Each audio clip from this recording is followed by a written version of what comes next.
श्री रामचरितमानस में गोस्वामी तुलसीदास जी के माध्यम से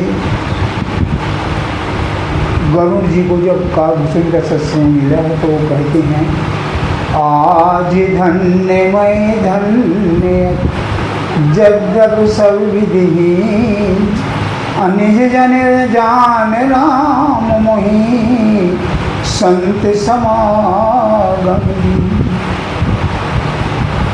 गरुड़ जी कह रहे हैं कि आज मैं धन्य हो गया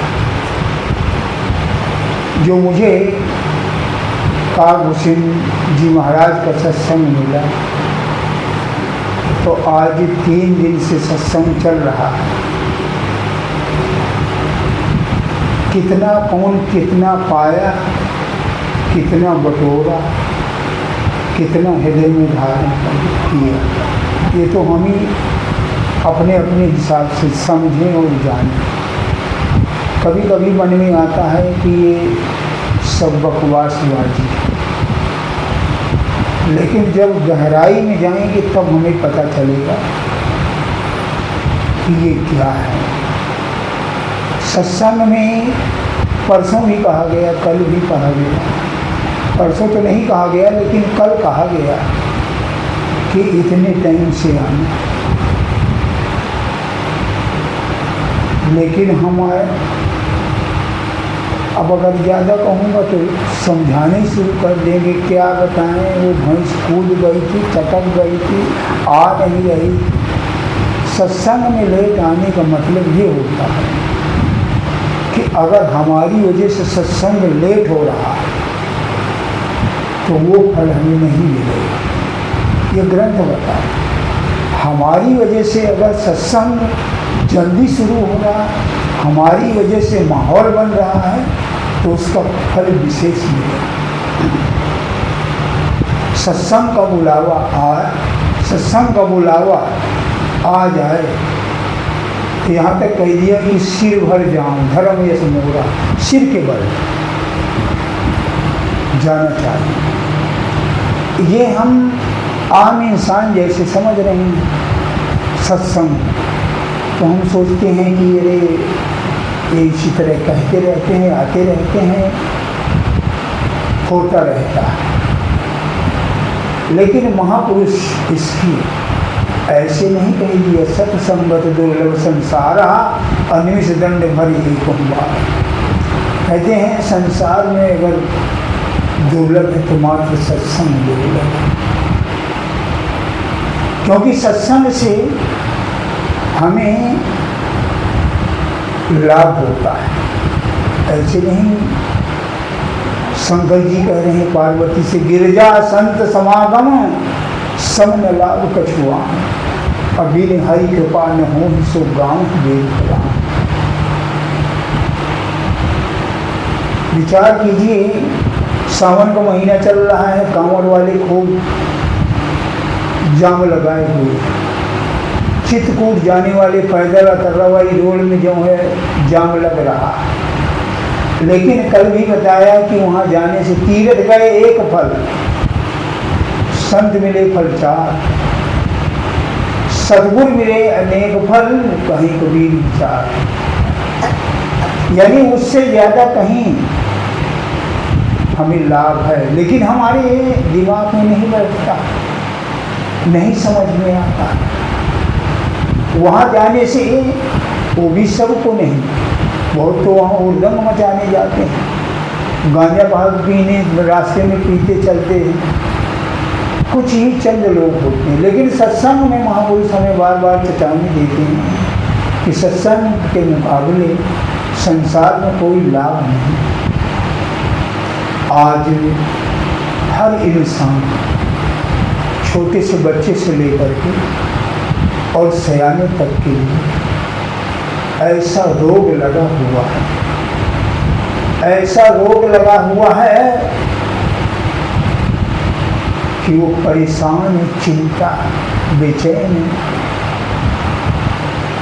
वो रोग कौन सा है? वो है गम, चिंता।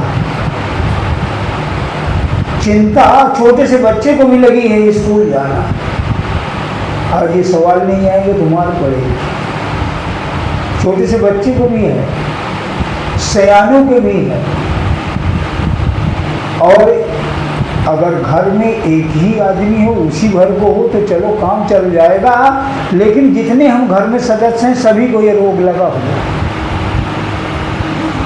आगे क्या होगा, लड़के का क्या होगा, लड़की का क्या होगा, हमारे नाती पोता क्या खाएंगे, घर नहीं है, मकान नहीं है, शादी करना है, कहाँ होगी, कैसा होगा, सभी को ये चिंता लगी हुई। लेकिन हमें महापुरुष समझाने की कोशिश करते हैं, सत्संग से ही हमें विवेक होगा। और ये चिंता ऐसी बीमारी है कि ना तो ये डॉक्टर के यहाँ ठीक हो और ना ही बाजार में इसकी दवा मिलती, ना ही किसी दुकान में। कर भी रहे हैं डॉक्टर लोग, इसकी दवा भी कर रहे हैं, लेकिन दवा से कोई लाभ नहीं हो रहा, कुछ भी लाभ नहीं हो रहा। क्योंकि कहाँ है, चिंता ऐसी डाकनी काट करेजा खाए। वैद्य बेचारा क्या करे, कहाँ तक दवा लगा, चाहे जितनी दवा दे दे, लेकिन वो ठीक नहीं हो। तमाम हम जब जर्जरा हो जाता है शरीर तो तमाम दवा गोली करते हैं। चिंता ऐसी चीज है जैसे कोई लकड़ी होती और उस लकड़ी में घुन लग जाता है। जब लकड़ी में घुन लग जाता है तो लकड़ी देखने में तो ऐसे रहेगी, बहुत अच्छी लगेगी,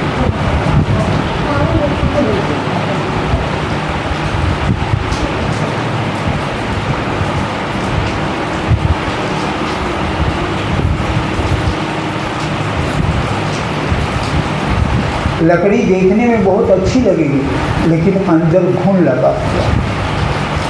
और घुन लगने की वजह से वो एकदम अंदर अंदर सड़ जाती है, जरा सा धक्का लगता है टूट जाती है। इसी तरह ये चिंता हमें जर्जरा किए जा रही है, हम कमजोर होते चले जा रहे हैं। बहुत खतरनाक रोग है। अब सवाल ये पैदा होता है कि आखिर क्या इसका इलाज है? तो इसका इलाज है फुल गारंटी से। इसका इलाज क्या है? विवेक। विवेक का मतलब ज्ञान, समझदारी आ जाना। ये चिंता जो हमें हो रही है, हमारे साथ दुख सुख आ रहे हैं, घाटा मुनाफा आ रहे हैं, ये हमारे अपने प्रारब्ध कर्मों के हिसाब से आ रहे हैं। नफा नुकसान दुख सुख, अगर दुख आ गया तो हमें चिंता। तो इसका इलाज यही है विवेक। और वो विवेक कहाँ से मिलेगा? किसी संत सदगुरु की सोहबत में चले जाएं, यानी सत्संग में चले जाएं, तो वहां पर विवेक हो जाएगा। जिसके लिए कहा है बिन सत्संग विवेक न होई, राम कृपा बिन सुलभ न सोई। कहते हैं अगर कहीं सौभाग्य से सत्संग मिल जाए तो वहां विवेक हो जाएगा कि जो हमारे साथ हो रहा है, दुख मिल रहा है, जिसकी वजह से हमें चिंता है, ये हमारे अपने कर्मों का फल है, ये किसी का दिया हुआ नहीं है। न ये परमात्मा या प्रकृति हमें दंड दे रही हो। क्यों दंड देगी? ये हमारे पिछले जन्मों का हिसाब किताब है। इसी वजह से गरीबी, अमीरी, दुख सुख हो रहा है। जब हम सत्संग में आएंगे तो हमें महापुरुष तरह तरह तरीके के महापुरुषों के उदाहरण के माध्यम से हमें समझाते हैं कि घबराने की ज़रूरत नहीं। जैसे उदाहरण के लिए जब भगवान राम वन को गए, कई बार आप सुन भी चुके हैं, भगवान राम जब वन को गए उस समय भरत जी ननिहाल में थे।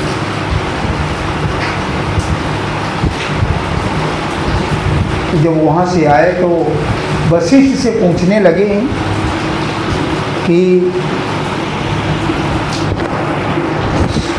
आपके रहते हुए भगवान राम वन चले गए, सीता जी वन चले गए,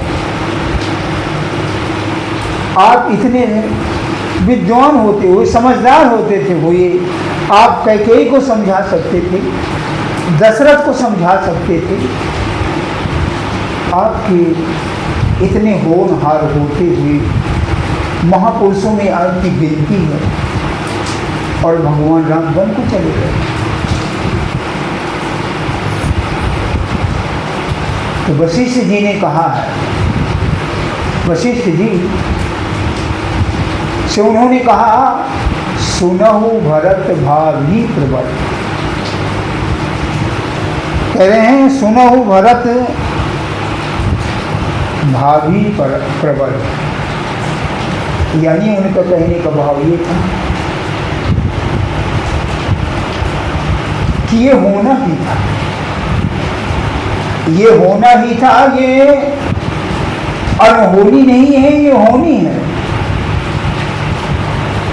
इसको कोई मिटा नहीं सकता है और ये विधि के हाथ में है।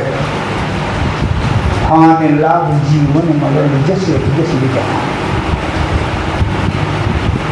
ये होना ही था। लेकिन शांति नहीं आ रही। कुछ उनके समझाने में सुनो भरत भावी प्रबल, ये भावी प्रबल होने ही था। भगवान राम और जब आगे बढ़े तो वनवासी रूप देख करके केवट कहा, ये क्या है? वनवासी रूप धारण करके नाव से जब पार किया तो पूछ रहे ये क्या है? तो भगवान राम ने मुस्कुराया और कहा, हंस बोले रघुवंश कुमारा विधिका दिखा पुनीतन हार। ये मेरी किस्मत में लिखा हुआ, मुझे जाने। रात को सिंहबेलपुर में भगवान जब राम ठहरे तो केवट ने मड़ैया सजाया, उनके मित्र थे।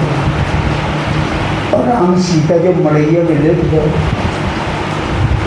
आराम करने लगे, लक्ष्मण जो है पहरे के रूप में बाहर बैठ करके, तो केवट उन्हीं के साथ दरबार करने लगा, एक तरीके से सत्संग करने लगा। लेकिन उसके अंदर भगवान राम मित्र होने के कारण यही बार बार सवाल कौंध रहा था कि आखिर तुम्हारे अयोध्यावासी माता पिता, क्या सीता सुकोमल, भगवान राम नंगे पैर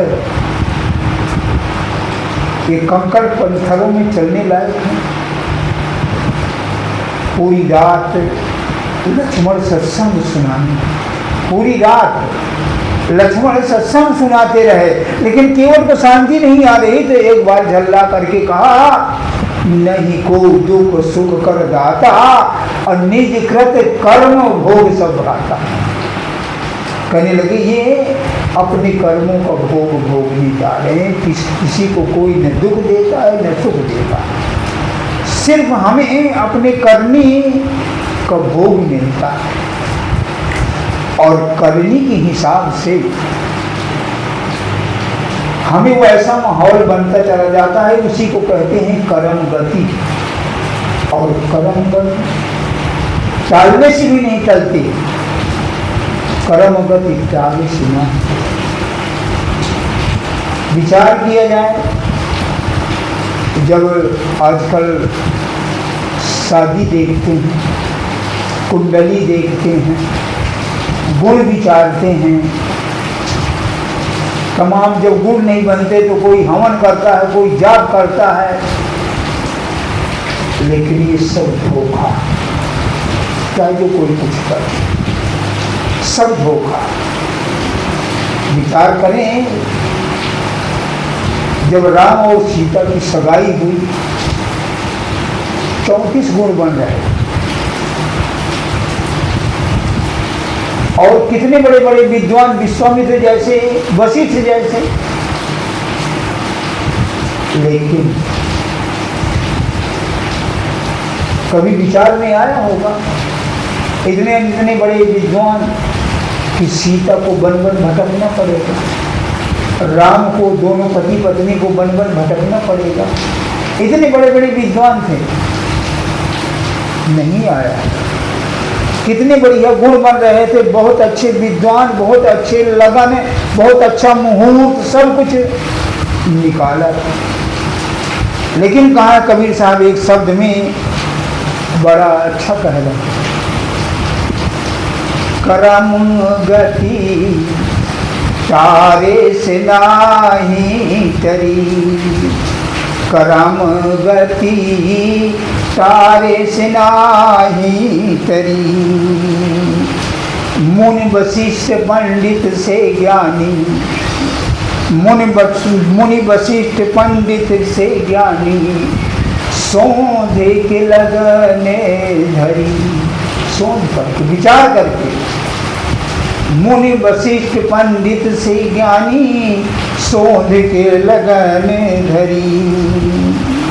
सीता हरण मरण दशरथ को, वन में विपत्ति पड़ी, करम गति तारे से नाही तरी।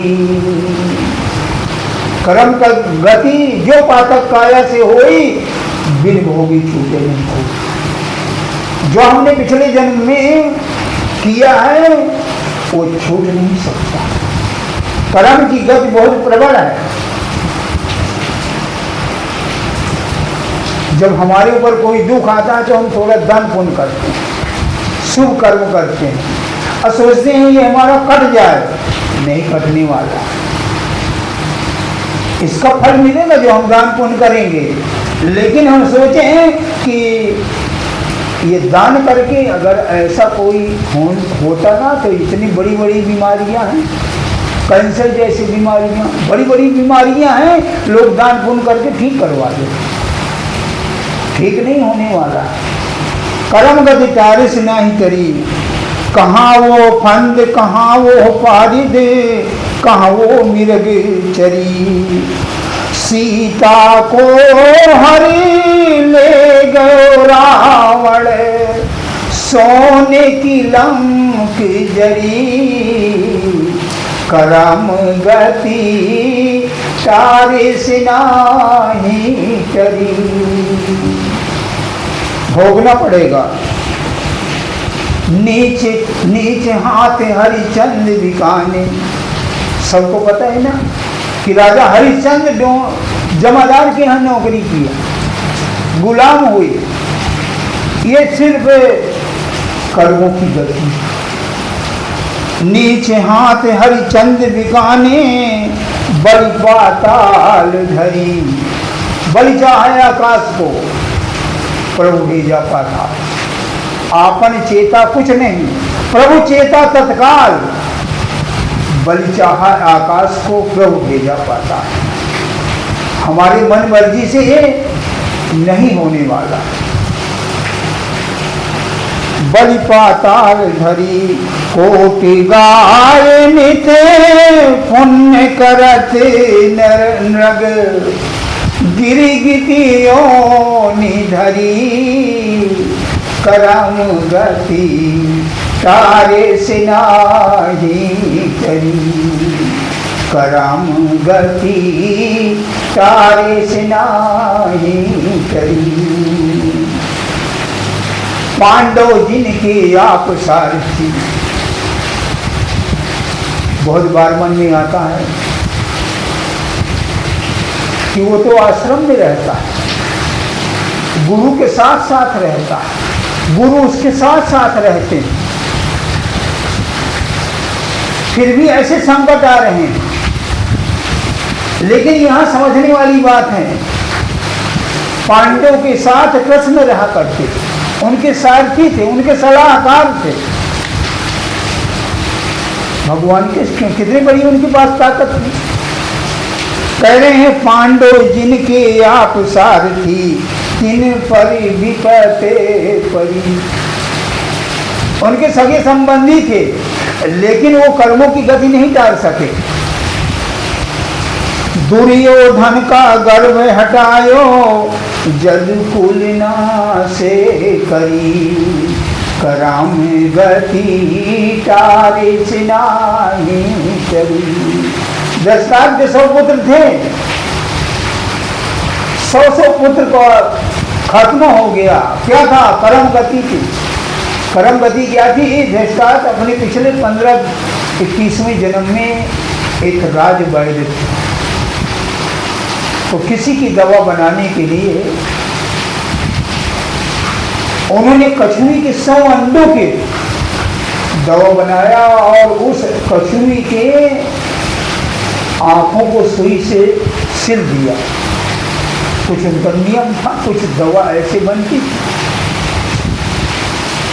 एक बार कृष्णार्थ ने कृष्ण से पूछा भी था कि आखिर ये बताओ कि मुझे 15वें जन्म तक मुझे याद है मैंने ऐसा कोई कर्म नहीं किया कि मेरे जन्म से मैं अंधा हूँ, मेरे 100 पुत्र मारे जाए।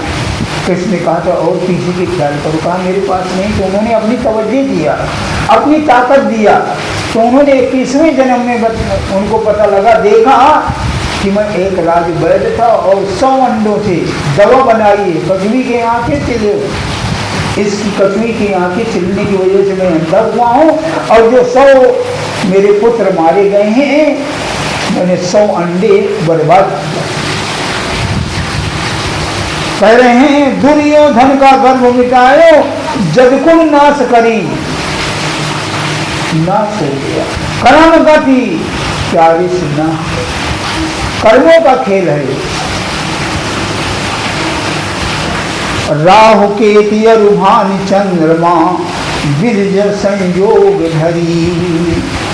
कहते कबीर सुनो भाई साधो, होनी हुई के रही। करम गति तारे सिनाही करी। करम गति तारे सिनाही करी। तो हमें घबराने की जरूरत नहीं है, घबराने की जरूरत नहीं है। इसी विवेक के अंदर एक इमरजेंसी विभाग है। जैसे अस्पताल बहुत बड़ा होता है, लेकिन उसी अस्पताल के अंदर एक इमरजेंसी विभाग होता है। जो बड़ा गड़बड़ केस होता है तो कहते इमरजेंसी में ले जाओ, है ना। तो इसी विवेक में एक इमरजेंसी विभाग है, वहां पर इस चिंता का शर्तिया इलाज है। शर्तिया इमरजेंसी विभाग क्या है कि अगर कहीं परमात्मा की दया से या सत्संग सुन करके हमारे अंदर प्रेरणा पैदा हो जाए, विवेक जग जाए, उसकी दया हो जाए, तो किसी संत सदगुरु की शरण मिल जाए, तो ये हमारी चिंता का खाक में गिर जाए, फुल गारंटी। लेकिन ये उनके लिए है जो हकीकत में सत्संग सुनते हैं। ये उनके लिए नहीं है जो इस कान से सुने इस कान से उड़ाते हैं। जो हकीकत में सत्संग को सुनते हैं और उसको विवेक में लेते हैं, उसके लिए फुल गारंटी दे रहे हैं। वो कह रहे हैं चिंता मत कर, कबीर साहब कह रहे हैं होनी हो सो हो रहे, अनहोनी ना हो। कहे कबीर अचिंत रहे निर्भय हो के सो निर्भय हो। सिर्फ अपना कर्तव्य कर, अपना कर्म कर, हान लाभ का ध्यान मत कर। सिर्फ अपना कोशिश करके निर्मलता से अपना कर्म कर बस।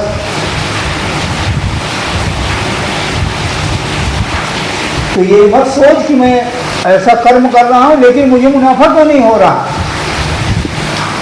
कह रहे हैं ना, जो होना है वो होगा, अनहोनी होनी ही नहीं। निर्भय होकर तो अपना कर्म कर।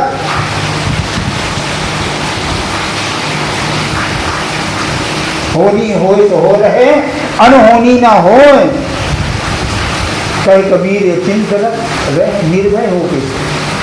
और गोस्वामी तुलसीदास जी इसी बात को कह रहे हैं, होई है ही वही सो जो राम रचि राखा, अब को करी तरह के बढ़ा मई शाखा।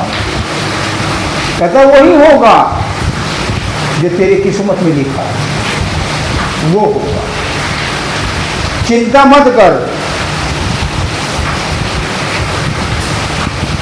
महापुरुष कहते हैं तू अपने कर्तव्य का पालन कर बस।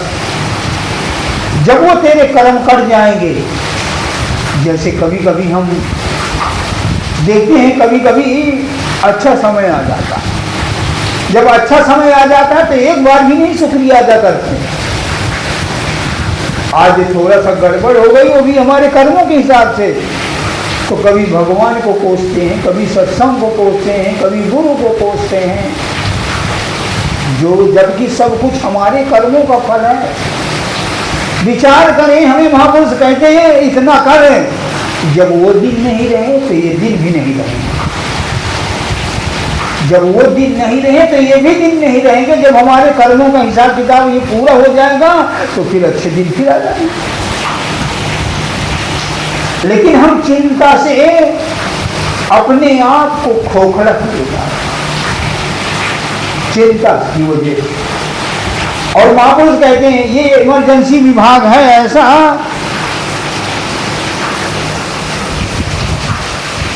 जहां की चिंता जड़ से खत्म हो जाए। सारा घुमाना फिराना छोड़ करके एक ही बात गोस्वामी तुलसीदास जी कह रहे हैं, सुना हूं विनय मम विटप यशो का। ध्यान देना, सुना हूं विनय मम विटप यशो का, और सत्य नाम कर हरिमम सो का। विचार कीजिए। कहते हैं सत्य नाम में इतनी बड़ी ताकत है, सदगुरु के बताए हुए नाम में इतनी बड़ी ताकत है, सारे शोक चिंता नष्ट हो जाएगी। गारंटी दे रहे हैं कि नहीं दे रहे हैं? सुनो विनय मम विटव्य शोका, असत्य नाम कर हरिमन शोका।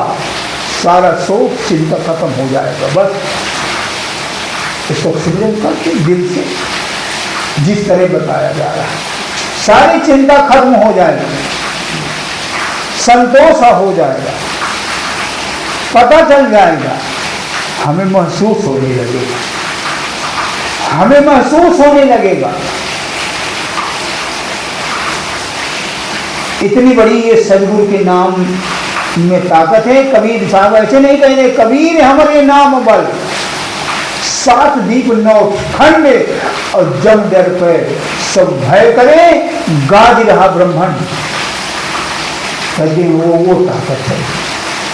लेकिन हम न सत्संग पर भरोसा है, न गुरु पर भरोसा है, न गुरु के दिए हुए नाम पर भरोसा है। ऐसे नहीं कह दिया, भरोसा करके तो देख, भरोसा विश्वास करके तो देख, ऐसे नहीं कह दिया। सतगुरु शब्द सहाय, कबीर साहब कह रहे हैं सतगुरु के शब्द में इतनी बड़ी ताकत है। सतगुरु शब्द सहाय, सतगुरु शब्द सहाय, निकट गए तन रोग न व्यापे, पाप ताप मिट जाई। 8वां ने पठमन दृष्टि न लागे, उल्टी ही धर खाई। मारण मोहन वशीकरण कर, मन ही मन पछताई। जादू जंत्र युक्त नहीं लागे, शब्द के बाण रहाई, ओधा डाइन डर डर पे जल जूड़ हो जाई, विषधर मन में कर पछतावा बहुत निकट नहीं आई। कहें कबीर कोटि हम ठंडा सुखती लाभ दुहाई। इतनी बड़ी ताकत है इस नाम में। बहुत बार हमारे मन में आता है हमारी दुकान नहीं चल रही है, कुछ ने किसी ने कुछ करा दिया होगा, क्योंकि आज हमें दरवाजे में लौंग मिली है, क्योंकि आज हमारे दावल में लगी हुई चावल दरवाजे में मिले हैं, जरूर किसी ने कोई करवा दिया और चिंता एक और ले लिया। लेकिन जिसके अंदर जिस घर में परमात्मा की चर्चा होती है और जहां पर हम सदगुरु से नाम मिला हुआ, कितनी बड़ी गारंटी दे रहे हैं। क्या चाहिए विचार करें, क्या चाहिए, इतनी बड़ी गारंटी दे रहे हैं, करते इतना भी नहीं है और चाहते ही इतना मिल जाए। कभी कभी मैं कहता हूं कि पुण्य पौगो पर सुख झोगो बढ़ जाते हैं।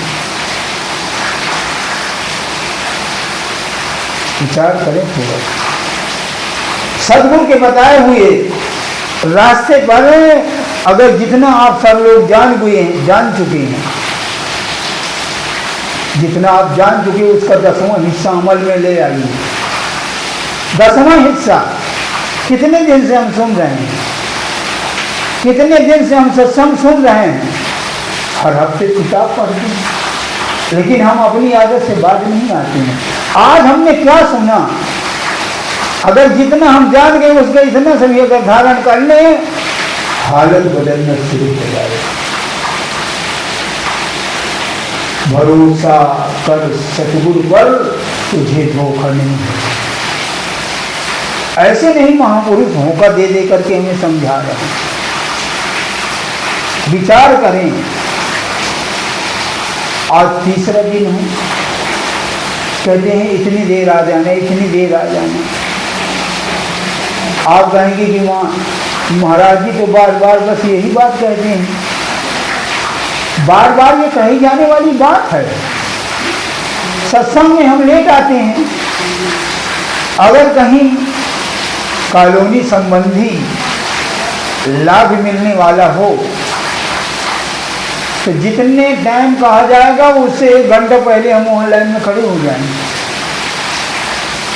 आधार कार्ड संबंधी कोई लाभ मिलने वाला है तो जितना टाइम दिया जाएगा उससे 1 घंटा पहले पहुंच जाएंगे। राशन कार्ड संबंधी कोई लाभ मिलने वाला है, 1 घंटा पहले पहुंच जाएंगे, लेट हो जाए पता नहीं क्या मिल जाए। 2 लाख वाली कॉलोनी, लेकिन इसलिए आने से हम अरे चले जाएंगे, सुन लेंगे, फिर नहीं होगा तो चलो पहुंच जाएंगे। जबकि कॉलोनी संबंधी लाभ जीते जी तक है, आधार कार्ड संबंधी लाभ जीते जी तक है, राशन कार्ड संबंधी लाभ जीते जी तक है बस। लेकिन ये लाभ मरने के बाद भी हमारे साथ जाएगा और यहाँ भी और वहाँ भी हमारी संभाल करेगा, छोड़ेगा नहीं, जय करेगा। ऐसे नहीं कह दिया स्वार्थ साथ जीव कम यहाँ, अब मन क्रम वचन राम पद नेहा। दोनों लोग समझ जाए, लेकिन हमारी हालत क्या है, यहाँ क्या मिले। इसलिए हमारी हालत बिगड़ रही, हमें भरोसा नहीं बन रहा। संसारी काम करने हैं, लेकिन उससे कहीं ज्यादा ये जरूरी है। सत्संग में कितना टाइम लगेगा, ज्यादा ज्यादा 1 घंटा, 1 घंटा लगे, 1.25 घंटा लगे, 2 घंटा लगेगा, लेकिन ये आपके लिए 22 घंटे तो मिल रहे हैं।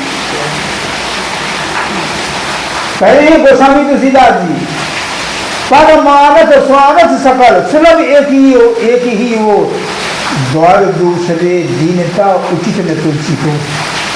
कहते हैं इतना बड़ा अच्छा खजाना पाकर के हम जो है दूसरे का दरवाजा खड़खड़ा रहे। एक उदाहरण समझने के लिए, एक बार एक भिखारी था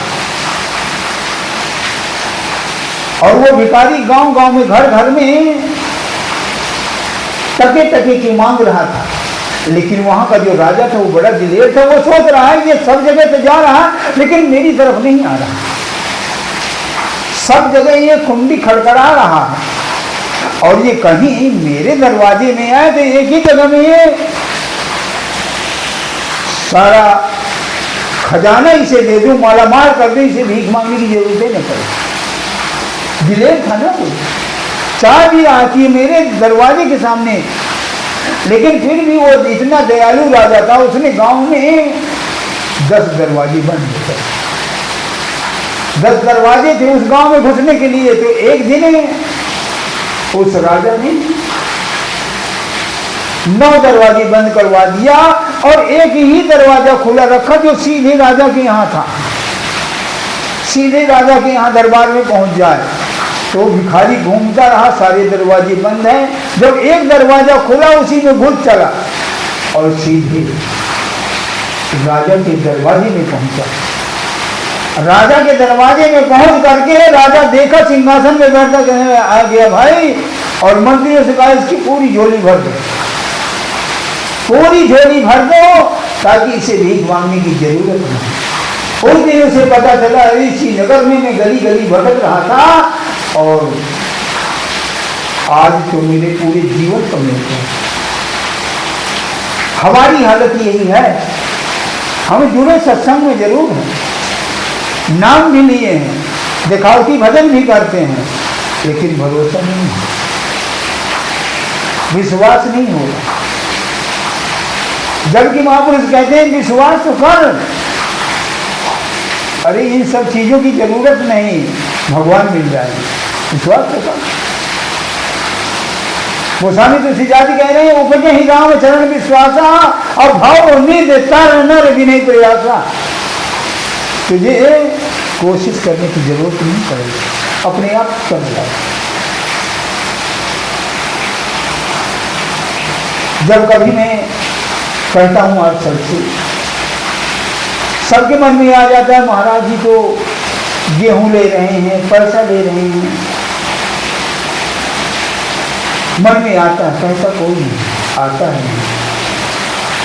ये जो लिया जा रहा है ये आपके लिए लिया जा रहा है, आपके लिए है ये, यही लौट करके आपके पास आएगा।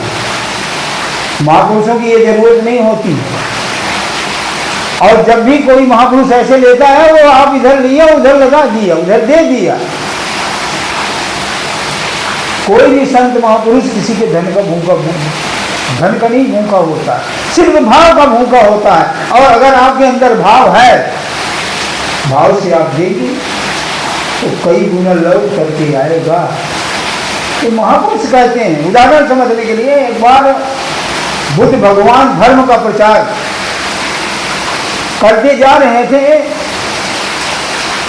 तो वो क्या करते थे, अपने भोजन पानी के लिए कुछ उनके साथ सत्संगी रहा करते थे, वो हमेशा धर्म का ही प्रचार करते थे। जब धर्म का प्रचार कर दिए तो काम धंधा करने की फुर्सत है तो किसी गृहस्थ वालों से दरवाजा खटखटाते कि भाई भोजन के लिए दे दीजिए। तो इसी तरह, और वो जो भोजन करते थे कई गुना वो लौट करके वापस जाता था। तो एक बार एक घर में दरवाजा खड़खड़ाया तो वहां से एक 7-8 साल की लड़की निकली, कहने की बेटा कुछ अन्न चाहिए। तो उस लड़की ने कहा बाबा जी हमारे घर में कुछ भी नहीं है। तो बुद्ध भगवान ने कहा बेटा तेरे आंगन में धूल है? कहने की हाँ। तो कहने की थोड़ा सा धूल ही दे दे। जब वो अंदर गई और धूल को बटोरा, एक चुटकी में लाई और बाबा जी महाराज जी की झोली में डाल दिया, झोली में डाल दिया और चले गए। हकीकत में उसके पास नहीं था। जब आगे गए तो उनके साथ जो चेला चपाटी थे, सत्संगी लोग थे, कहने लगे महाराज ये आपका काम समझ में नहीं आ रहा, ये क्या माजरा है, चलो अन्न नहीं और कुछ आता नहीं कुछ, आप ढूंढ ही ले लिए बड़े प्यार से बड़े भाव से। कहने लगे, उन्होंने जो बताया कि मैंने इस लड़की, हकीकत में इसके घर में कुछ नहीं था, लेकिन कम से कम मैंने इसका हाथ तो ऐसे करवाया, ऐसे ऐसे तो नहीं करवाया, इसका हाथ मैंने ऐसे करवाया ताकि वो सुने, वो जाने। जब वो ढूंढ देने से साल भर के बाद वहां जब फिर से गुजरे तो उसी दरवाजे में खड़खड़ाया। जब दरवाजे में खड़खड़ाया तो वही लड़की निकली, चल के बेटा कुछ भोजन के लिए चाहिए।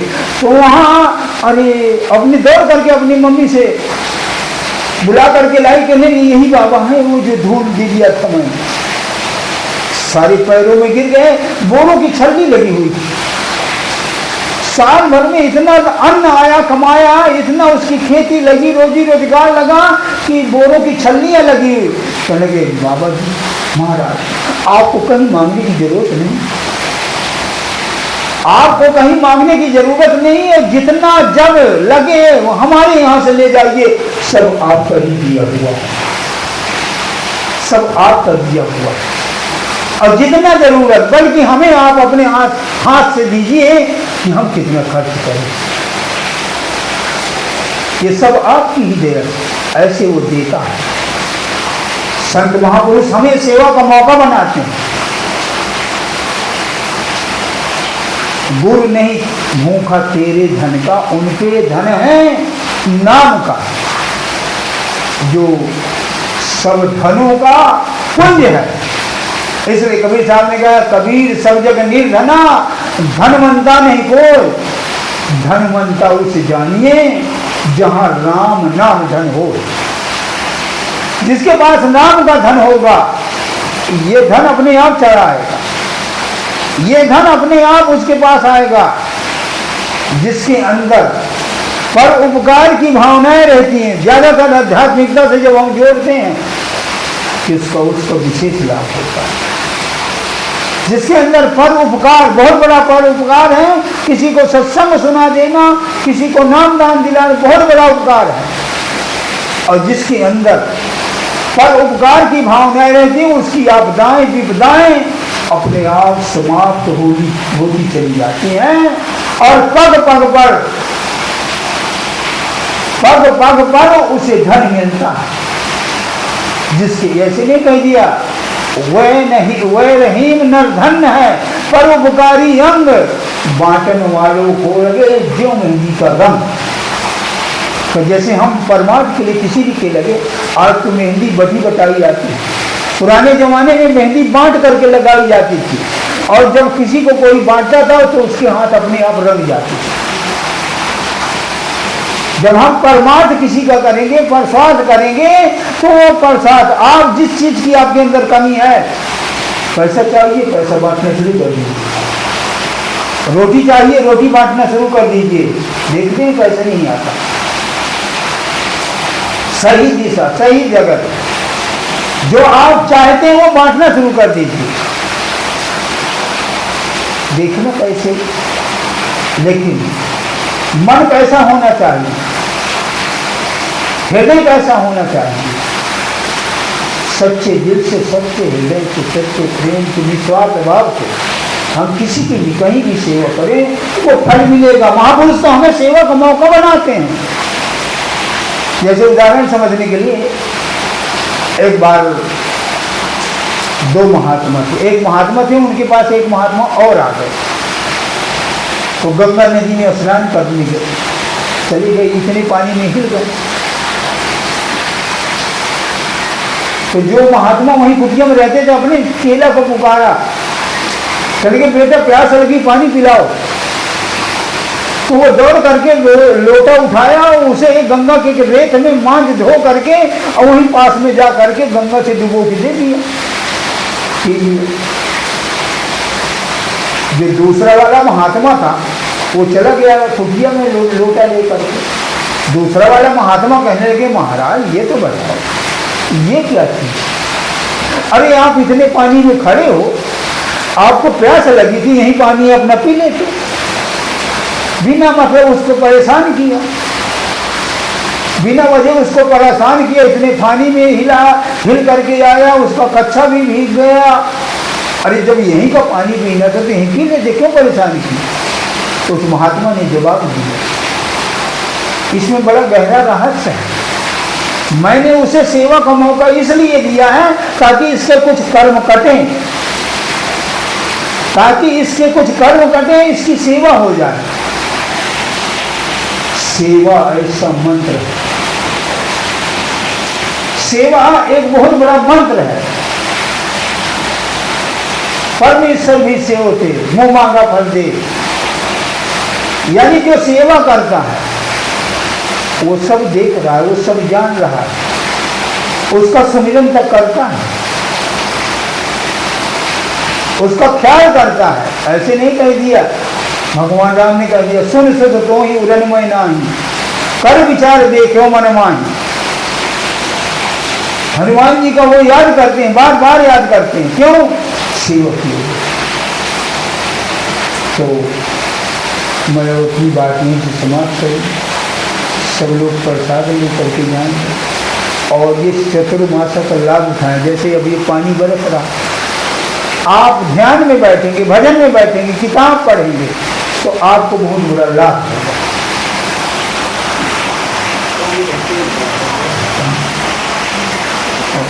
सतगुरु सदा